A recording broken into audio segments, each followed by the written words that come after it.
Pilot তৌকিরের সাথে শেষবারের মতো কথা বলেছিল স্ত্রী নিঝুম। প্রশিক্ষণের আগ মুহূর্তে স্ত্রীকে ভিডিও কলে ফোন দিয়েছিল তৌকির।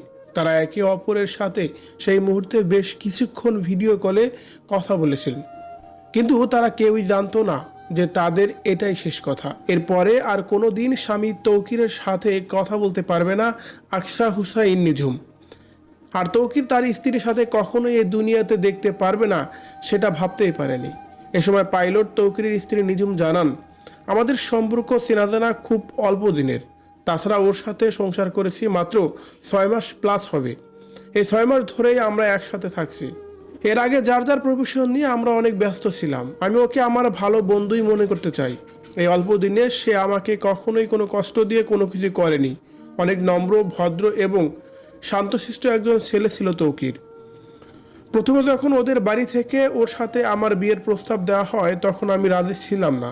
পড়াশোনার চাপে ছিলাম এবং কি নিজের ক্যারিয়ার নিয়ে অনেক চিন্তায় ছিলাম, যার কারণেই বাইরের কোনো চাপ আমি নিতে চাইনি সেই সময়। কিন্তু পরবর্তীতে আমার ফ্যামিলি থেকে আমাকে বলা হয় এমন ছেলে নাকি লাখে একটা মেলে না।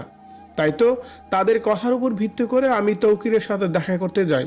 তার সাথে দেখা করেই যেন তার মায়ে পড়ে যায় আমি সেই মুহূর্তেই। সে আমাকে বলেছিল সব কথাই সব কিছুই আমাকে তুমি শেয়ার করবে বন্ধুর মতো।